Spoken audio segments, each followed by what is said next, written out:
నమస్కారం. This is స్వీయ. ఈరోజు మనతో పాటు స్టూడియోలో ఉన్నారు doctor Aditya Goparaju, spinal surgeon from Virinchi hospitals.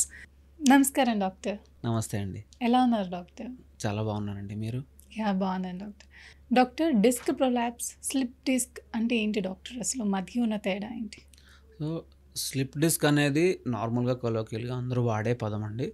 దాన్ని కొంచెం మెడికల్ టర్మ్ అంటే దాన్ని డిస్క్ ప్రొలాప్స్ అంటాం. రెండు ఒకటే చెప్పాలంటే.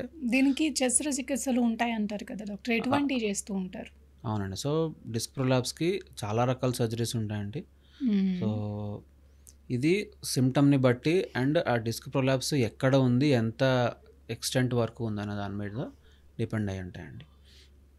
సో ఒకప్పుడు పూర్వకాలంలో ఏంటంటే ఓపెన్ సర్జరీస్ అవి చాలా కామన్. అంటే ఏ లెవెల్లో అయితే డిస్క్ ప్రొలాప్స్ అయి బయటకు వచ్చిందో ఆ లెవెల్లో మొత్తం అంతా రెండు పక్కల ఓపెన్ చేసి ఆ చుట్టుపక్కల అంతా బోన్ రిమూవ్ చేసేసి నర్వ్స్ని కొంచెం పక్కకు జరిపి ఆ డిస్క్ని తీసేసి కుట్టేసేవాళ్ళు. సో ఈ రొటీన్ ఓపెన్ సర్జరీ అనేది ఈ రోజుల్లో అసలు ఎవరు చేయట్లేదండి. సో దీని తర్వాత మనకి మైక్రో సర్జరీస్ వచ్చేసాయి అండ్ లేటెస్ట్గా ఎండోస్కోపిక్ సర్జరీస్ వచ్చాయి. సో మైక్రో సర్జరీస్ అంటే ఏంటంటే మనము ఆపరేటింగ్ మైక్రోస్కోప్ అనేది వాడతాం. సో మైక్రోస్కోప్ అంటే మన అందరికీ తెలుసు, చిన్న వాటిని పెద్దగా చూపిస్తుంది. సో మనము కోత చాలా చిన్నగా చేయొచ్చు దానికి. సో చిన్న కట్ తోటి దాంతో ఇంకా మినిమల్లీ ఇన్వేజివ్ టెక్నిక్స్ అంటాం. అంటే ఏంటంటే ట్యూబులర్ సర్జరీస్ అంటాం. దానికి కొన్ని రకాల సెపరేట్ ఇన్స్ట్రుమెంట్స్ ఉంటాయి. దాంతో చాలా చిన్న కోతతోటి మనం ఆ డిస్క్ ఎక్కడైతే ఉందో దాని దగ్గరికి వెళ్ళి మైక్రోస్కోప్లో చూస్తుంటే మనకి చాలా మ్యాగ్నిఫికేషన్లో క్లియర్గా కనబడుతుంది. బ్లడ్ లాస్ అనేది తక్కువగా ఉంటుంది, నరాలకు డ్యామేజ్ అయ్యే అవకాశం తక్కువగా ఉంటుంది. సో దీంతో మనం తొందరగా ఇంకా ఎఫెక్టివ్గా డిస్క్ రిమూవల్ చేయొచ్చు. దీంతోపాటు ఇప్పుడు ఎండోస్కోపీ. సో ఎండోస్కోపీ అంటే ఈ మినిమల్లీ ఇన్వేజివ్ కంటే కూడా చిన్న కోత ఉంటుందన్నమాట. అంటే మనం 1 సెంటీమీటర్ కంటే తక్కువ 8 మిల్లీమీటర్ల లెంగ్త్ ఉండే కోతతోనే మనము ఈ డిస్క్ రిమూవల్ అని చేయొచ్చు. సో ఇందులో మళ్ళీ 2 రకాలు ఉంటాయి. సెంటర్ మనం వీపు మధ్యలో దగ్గర నుంచి వెళ్ళొచ్చు, లేదా సైడ్ నుంచి కూడా వెళ్ళొచ్చు అనమాట. సో ఈ ఎండోస్కోపీ అనేది మనకి దీంట్లో ఉండే ఇన్స్ట్రుమెంట్స్ అవన్నీ అడ్వాన్స్డ్గా ఉంటాయి. నెంబర్ ఆఫ్ ఇన్స్ట్రుమెంట్స్, వాటి కాంప్లెక్సిటీ ఎక్కువగా ఉంటుంది అనమాట. సో ఈ ఎండోస్కోప్ అంటాం. అంటే మన స్పైన్ దగ్గరికి ఒక కెమెరాని లోపలికి పంపిస్తాం. ఆ కెమెరా పక్కనే ఒక పోర్టల్ అంటాం. అంటే ఒక స్పేస్ ఉంటుంది, దాంట్లో నుంచి ఇన్స్ట్రుమెంట్స్ పంపిస్తాం. సో కెమెరాలో ఏంటంటే మనం డైరెక్ట్గా డిస్క్ ఎక్కడైతే ఉందో దాని దగ్గరికి వెళ్ళి చూస్తాం అన్నమాట. సో అక్కడికి వెళ్ళి మన ఇన్స్ట్రుమెంట్స్ డైరెక్ట్గా అక్కడ పెట్టి ఏవైతే ఉన్నాయో కంప్లీట్లీ అండర్ విజన్ అంటాం. మొత్తం ఓపెన్ చేయకపోయినా మనకు లోపల ఏముందో కనిపిస్తుంది, ఎందుకంటే కెమెరాని దాని దగ్గరికి పంపిస్తున్నాం. సో దాంతో చాలా ఫైన్ ఇన్స్ట్రుమెంట్స్ ఉంటాయి, చిన్న చిన్న ఇన్స్ట్రుమెంట్స్ ఉంటాయి. 3 మిల్లీమీటర్లు 4 మిల్లీమీటర్లు తిక్కుండే చిన్న ఇన్స్ట్రుమెంట్స్ ఉంటాయి.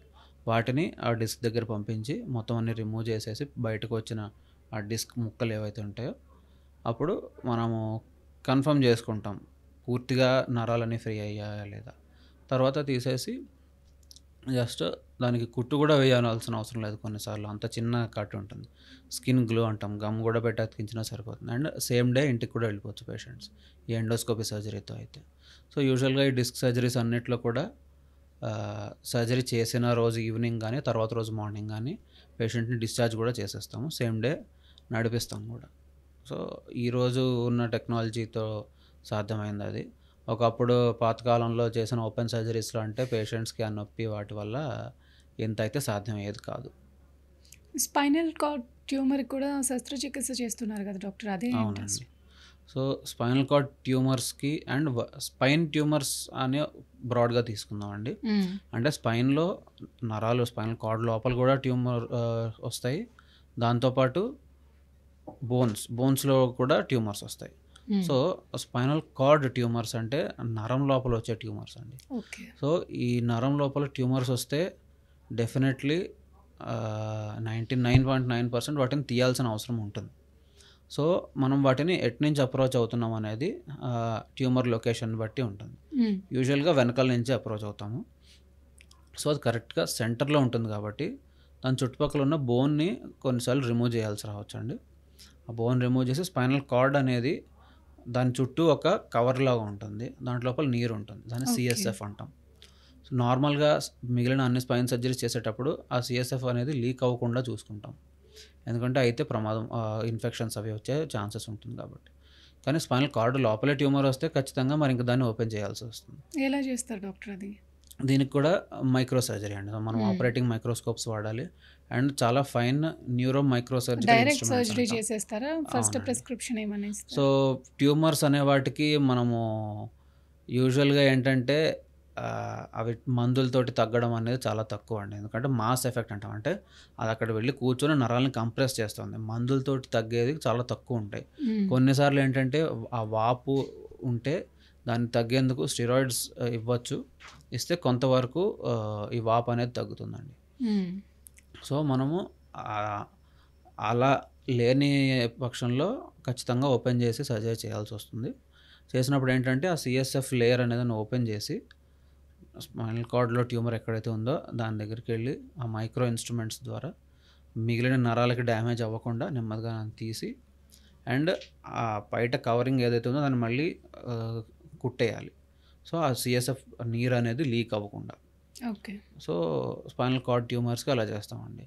సో కానీ బోన్లో ట్యూమర్స్ వచ్చాయి అనుకోండి, వర్టిబ్రాలో ట్యూమర్స్ వచ్చాయి స్పైనల్ కార్డ్ చుట్టుపక్కల ఉండే బోన్. దీనికి ఏంటంటే దీనికి చాలా రకాల ఇవి ఉంటాయి. సో మీరు చెప్పినట్టు కొన్ని రకాలు ఏంటంటే మందులు లేదా రేడియేషన్ థెరపీకి కూడా అవి రెస్పాండ్ అవుతాయి కొన్ని రకాల ట్యూమర్స్. కొన్ని రకాలకి ఏంటంటే పూర్తిగా కొలాప్స్ అయిపోయి నరం మీద ప్రెషర్ ఉంది అంటే కనుక ఖచ్చితంగా ఆ బోన్స్లో స్క్రూ వేసి వాటిని స్ట్రైట్గా చేసి పెట్టి రాడ్స్ వేసి ఫిక్స్ చేయడం. దాంతోపాటు పాడైపోయిన బోన్ ప్లేస్లో మనము ఇంప్లాంట్స్ కూడా పెడతాం దాన్ని సపోర్ట్ చేసేందుకు. అండ్ రేడియో సర్జరీ అంటాం. అంటే ఇప్పుడున్న మన టెక్నాలజీ తోటి రేడియేషన్ అనేది చుట్టుపక్కల ఉన్న నరాలకు కానీ దానికి కానీ డ్యామేజ్ అవ్వకుండా ఎక్కడైతే ట్యూమర్ ఉందో దాన్ని మాత్రమే మనం టార్గెట్ చేసేలాగా దాన్ని ప్రోగ్రామ్ చేసుకోవచ్చు. సో రేడియో సర్జరీ ద్వారా కూడా స్పైనల్ కార్డ్ మీద ప్రెషర్ పడే ట్యూమర్ అంతటిని కూడా మనము డిస్ట్రాయ్ చేయొచ్చు. ఓకే. సో ఇన్ని రకాలుగా మన స్పైన్ అండ్ స్పైనల్ కార్డ్ ట్యూమర్స్ని మనం ట్రీట్ చేసుకోవచ్చు అండి. ఈ సర్జరీస్ తర్వాత డాక్టర్ పోస్ట్ ఆపరేటివ్ కేర్ ఎలా తీసుకుంటారు doctor? So spinal card tumours అని మీరు చెప్పారు. సో అందులో ఏంటంటే మనం డైరెక్ట్గా వెళ్ళి నరం దగ్గర ఉన్న ట్యూమర్ని తీస్తున్నాం కాబట్టి ఈ ప్రాసెస్లో ఖచ్చితంగా నరాలకి కొంతవరకు డ్యామేజ్ అయ్యే అవకాశం ఉంటుందండి. ఓకే.